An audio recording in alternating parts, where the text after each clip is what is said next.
देखिए छात्रों, कल की क्लास में हमने जो बेसिक नंबर 2 क्लास थी, उसमें मिश्र भिन्नों को हमने जोड़ना, घटाना, गुणा एवं भाग को सीखा था। आज जो है हमारी बेसिक क्लास जो 3 होगी, उसमें हम संख्याओं का लासा निकालना एवं मासा निकालना सीखेंगे। इन सवालों को हम कैसे करते हैं, तो आइए आज की क्लास में हम सीखते हैं। इसमें सबसे पहले हम जब लासा निकालते हैं तो 24, 32 और 60 का लासा निकालने के लिए हमें एक विधि का प्रयोग करना होता है, जिस विधि को हम अभाज्य गुणनखंड विधि कहते हैं। इस विधि को करते कैसे हैं, देखते हैं। सबसे पहले हम 24, 32 और 60 को एक साथ लिखते हैं और यहाँ एक ही ब्रैकेट में इसको लिखा जाता है। सबसे पहले हम छोटी से छोटी संख्या अर्थात 2 से जो है भाग देना शुरू करते हैं और फिर इसी क्रम में हम आगे बढ़ते जाते हैं। जब हमारा 2 का भाग देना समाप्त हो जाता है तो हम 3 का भाग देते हैं। 3 के बाद इसी क्रम में 4 का, 5 का, 6 का, इसी प्रकार हम देते रहते हैं। जैसे कि सबसे पहले हम 2 का भाग देंगे। जब भी हम 2 का भाग देते हैं, हम संख्या को आधा करके लिख देते हैं। तो 2 का जब हम भाग 24 में देंगे तो 2 एकम 2, 2 दूनी 4 अर्थात 12 लिखेंगे। 2 का भाग जब हम 32 में देंगे तो 16 लिखेंगे। 2 का भाग जब हम 60 में देंगे तो 30 लिखेंगे। इसी क्रम में जब हम 2 का भाग 12 में देंगे तो 6 लिखेंगे और जब हम 2 का भाग 16 में देंगे तो यहाँ पर हम डायरेक्ट 8 लिख देते हैं। जब हम 2 का भाग 15 में देते 30 में देते हैं तो 15 लिख देते हैं। और आगे भी इसी प्रकार जब हम 2 का भाग 6 में देंगे तो यहाँ पर 3 लिखेंगे, फिर 4 लिखे जाएंगे और फिर 15 लिखे जाएंगे। इसी क्रम में फिर हम करेंगे 2 का भाग तो 3 हम ज्यों के त्यों लिखेंगे। चूंकि 2 की टेबल में जो है 3 नहीं आते हैं, तो जो टेबल में नहीं आते हैं उनको हम ज्यों का त्यों लिखते हैं। अर्थात हमने 3 को ज्यों का त्यों लिख दिया, लेकिन 4 जो है हमारे 2 बार डिवाइड होंगे तो 2 लिखेंगे। 15 टेबल में नहीं आते हैं तो ये ज्यों के त्यों लिखेंगे। इसी प्रकार जब हम 2 का भाग आगे देंगे तो 3 और 2 एकम 2 होंगे और हमारे 15 ज्यों के त्यों। जब 2 की टेबल समाप्त हो जाती है तो अब हम यहाँ पर 3 से गुणा करते हैं, अर्थात 3 का भाग देते हैं। सबसे पहले हम 3 का भाग देंगे अर्थात 3 एकम 3 लिखेंगे। जब हम 3 एक तो यहाँ पर आ गया है, लेकिन जब 15 में भाग देंगे तो 3 5 15 लिखा जाएगा। अब देखिए दोस्तों, जैसा दिख रहा है इसमें, यह 3 से डिवाइड नहीं होगा, अर्थात अब हम यहाँ पर 5 से भाग देते हैं। यदि 4 से भाग जाता है तो देंगे, अन्यथा हम 5 से भाग दे देते हैं। तो 5 एकम 5, यहाँ तो एक एक पहले से ही लिखा है, लेकिन यहाँ पर 5 एकम 5 लिख दिया जाता है। जब भी हम इनका लासा निकालेंगे तो हमने जिस जिस संख्या का भाग किया है, हम उन सभी संख्याओं का गुणा कर देते हैं। देखते हैं, इसको हम यहाँ साइड में लिखेंगे। जैसे कि हमने लिखा, जब लासा निकालते हैं तो लासा बराबर जिस जिस संख्या का हमने भाग दिया है उनका हम गुणा करके लिखते हैं। अर्थात 1 2 3 4 5, हमको 2 को जो है 5 बार लिखना है, अर्थात 2 गुणित 2 गुणित 2 गुणित 2 गुणित 2 लिखेंगे और इसी क्रम में 5 बार लिखिए। इसी क्रम में हम 3 लिखेंगे और गुणित 5 लिखेंगे। जब हम इनका गुणा करते हैं तो हमें गुणा करने के लिए या तो हमें जोड़े बनाने होते हैं या डायरेक्ट गुणा हम कर सकते हैं। जैसे हम 2 का 2 में गुणा करेंगे तो 2 दूनी 4 होते हैं। 4 का गुणा 2 में करेंगे तो 4 दूनी 8 होंगे, 8 दूनी 16 होंगे, 16 दूनी 32 होंगे। क्योंकि हम इतने गुणा को हम पहले लिखेंगे और 5 का 3 में गुणा करके 15 लिख देंगे। क्योंकि ऐसा गुणा करने से हमारा आंसर आसानी से आ जाता है। अर्थात हम जब 15 को गुणा 32 में करेंगे तो 15 दूनी 30 लिख देंगे।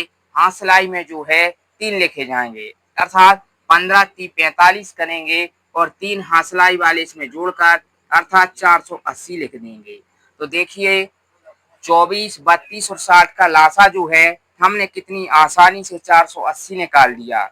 लासा जो होता है वह छोटी से छोटी संख्या होती है जो दी गई संख्याओं से पूर्णतः विभक्त होती है।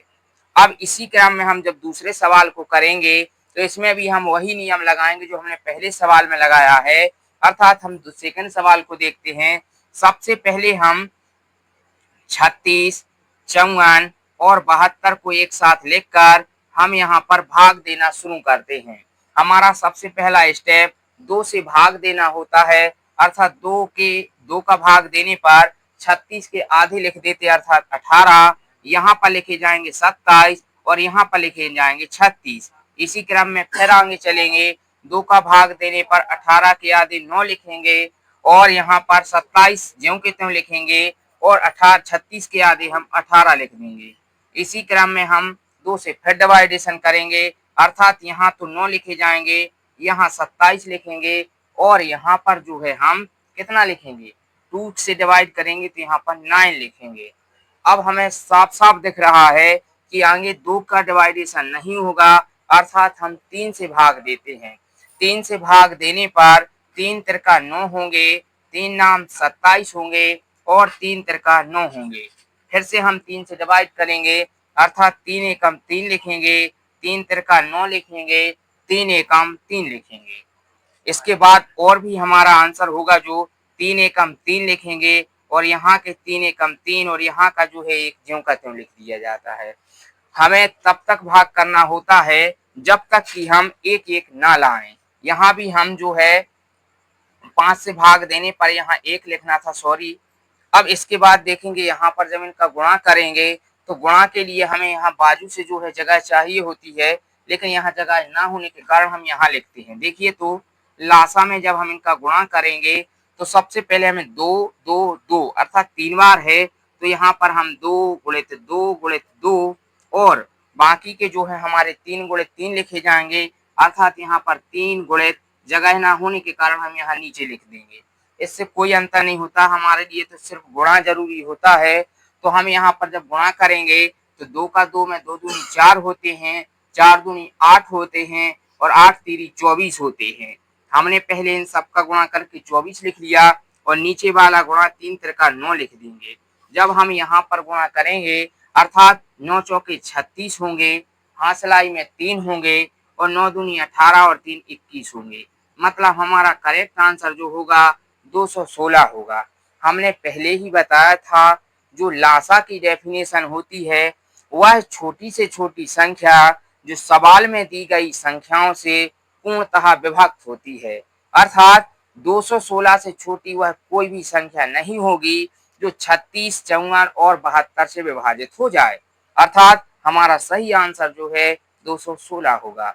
यह विधि है जो अभाज्य गुणनखंड विधि कहलाती है और लासा निकालने के लिए हमें इस विधि का उपयोग करना होता है। ठीक है, इसके बाद हम जो है मासा विधि समझेंगे। मासा में क्या करना होता है, मासा को अपन इसी टाइप से कर सकते हैं, लेकिन मासा को हम भाग विधि से निकालना सीखेंगे, क्योंकि भाग विधि से मासा निकालना बहुत ही आसान होता है। जैसे कि हम देखते हैं जब हम इसको हल करेंगे तो इसमें कोई भी 2 छोटी संख्याएं जो होती हैं सबसे पहले हम उनका मासा निकालेंगे।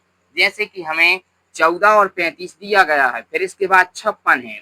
इनका डायरेक्ट मासा नहीं निकाल सकते हैं, अर्थात पहले हम 14 को डिवाइड करेंगे या 14 से डिवाइड करेंगे हम 35 को। आपको ऐसी टेबल पढ़ना है जिससे 35 आ जाए, क्योंकि 35 नहीं आएंगे तो टेबल हम कम भी पढ़ सकते हैं, अर्थात 14 दूनी 28 होंगे। यहाँ पर जो शेष बचेंगे 5 को मान 15, 15 में से 8 चले जाएंगे तो यहाँ 7 लिखेंगे, यहाँ ली थी तो यहाँ वापस कर दिया अर्थात 7 बचेंगे। अब यहाँ पर जो है 7 का डिवाइडेशन हम कितने में, 14 में करेंगे और तब तक करेंगे जब तक कि नीचे शेषफल 0 ना आ जाए, अर्थात जब 7 का भाग देंगे तो 7 दूनी 14 हो जाएंगे। देखिए यहाँ पर हमारा जो है आंसर शेषफल 0 आ गया। तो भागफल इस वाले सवाल में जो मासा विधि होती है यहाँ पर हमारा करेक्ट आंसर यहाँ निकलता है, अर्थात हम 14 और 35 का महत्तम समवर्तक जो है कितना लिखेंगे, 7 लिखेंगे। यहाँ पर लिखेंगे 14 और 35 का मासा कितना आ गया हमारा 7, क्योंकि मासा वाले सवालों में हमारा राइट आंसर ए होता है, ना कि यहाँ का भागफल। अब जब हमने 14 और 35 का निकाल लिया, अब इस 7 को हम 56 के साथ हल करते हैं। देखते हैं किस प्रकार से, तो हम यहीं पर बाजू में करेंगे, अर्थात 7 का भाग हम 56 में देंगे। यदि 7 से डिवाइड होता है तो हमारा करेक्ट आंसर 7 ही होगा। होता है क्या, 7 की टेबल हम 8 बार पढ़ेंगे, अर्थात 7 या 8 56 होती है और यह भी जो है हमारे 7 से डिवाइड हो गया है। अर्थात हमारा तीनों संख्याओं का मासा यहाँ पर हम लिख सकते हैं। अतः 14, 35 और 56 का मासा जो है 7 होगा। यही हमारा करेक्ट आंसर होगा। मासा के सवाल को हमने किस प्रकार से हल किया है। हमने 14, 35 और 56 का महत्तम समवर्तक जो है हमने आसानी से निकाल लिया। चूंकि इनका आंसर जो है 7 है, अर्थात मासा की परिभाषा होती है वह बड़ी से बड़ी संख्या, अर्थात 7 से बड़ी और कोई भी संख्या नहीं होगी जो 14, 35 और 56 को 7 में विभाजित कर दे। इसीलिए इसका आंसर जो है हम 7 बोलते हैं और यह बड़ी से बड़ी संख्या कहलाती है। इसके बाद जब हम सेकंड सवाल को करेंगे महत्तम वाले, तो इसमें लिखेंगे 16, 36 और 80 का महत्तम समवर्तक। सबसे पहले इसमें छोटी संख्याओं का महत्तम निकालना होता है और निकालने के लिए हम सबसे पहले भाग विधि का यूज करते हैं। अर्थात जब 16 का भाग हम 36 में देंगे तो सबसे पहले 16 एकम 16, 16 दूनी 32 लिखे जाएंगे। क्योंकि 16 की 48 में ज्यादा हो जाते हैं तो कम लेना पड़ता है, अर्थात 16 दूनी 32 लिखेंगे। यहाँ पर जो शेष है वो 4 बचेंगे और 4 का जो डिवाइडेशन है वो हमारे लिए यहाँ के भाजक के साथ करना होता है। अर्थात यहाँ पर हम 16 लिखेंगे, 4 का दूनिया पढ़ेंगे, अर्थात 4 चौके 16 लिखे जाएंगे। और यहाँ पर 16 से 16 जब कट जाते हैं तो यहाँ पर हमारा शेषफल 0 होता है। जब भी हमारा शेषफल 0 आएगा, यहाँ पर भागफल वाली संख्या हमारा आंसर होगी। क्योंकि भागफल वाले सवालों या भाग के सवालों में हमेशा भागफल को ही उत्तर माना जाता है, लेकिन मासा के सवालों में हम भागफल को उत्तर न मानकर भाजक को ही उत्तर मानते हैं। इसलिए हमारा 16 और 36 का जो महत्तम समवर्तक है वो यहाँ वाले 4 को माना जाएगा। अब इसके बाद चूंकि 16 और 36 का महत्तम जो है हम कितना लिखते हैं, 16 और 36 का महत्तम समवर्तक बराबर 4 आ गया। अब हम 4 और 80 का महत्तम निकालेंगे। देखिए तो हम यहाँ पर निकालते हैं, अर्थात 4 से हम डिवाइड करेंगे 80 को। यदि डिवाइड होते हैं तो हमारा यहीं से करेक्ट आंसर आ जाएगा, जो हमारा कंप्लीट आंसर होगा। 80 में जब हम 4 का भाग देते हैं तो 4 की यदि टेबल पूरी तरह से आती है तो ठीक है, नहीं आती है तो 4 दूनी 8 लिख देंगे और यहाँ पर 8 में से 8 जाएंगे तो 0 बचेंगे। यहाँ का 0, 4 शून्यम शून्य लिखे जाएंगे। देखिए तो 4 से जो है 80 हमारे डिवाइड हो गए हैं, अर्थात शेषफल जो यहाँ पर 0 है। अर्थात इसमें 16, 36 और 80 का मासा जो होगा, मासा बराबर 4 होगा। अर्थात इसकी जो डेफिनेशन बनेगी वह बड़ी से बड़ी संख्या जो दी गई तीनों संख्याओं को या दी गई संख्याओं को पूर्णतः विभाजित करती है।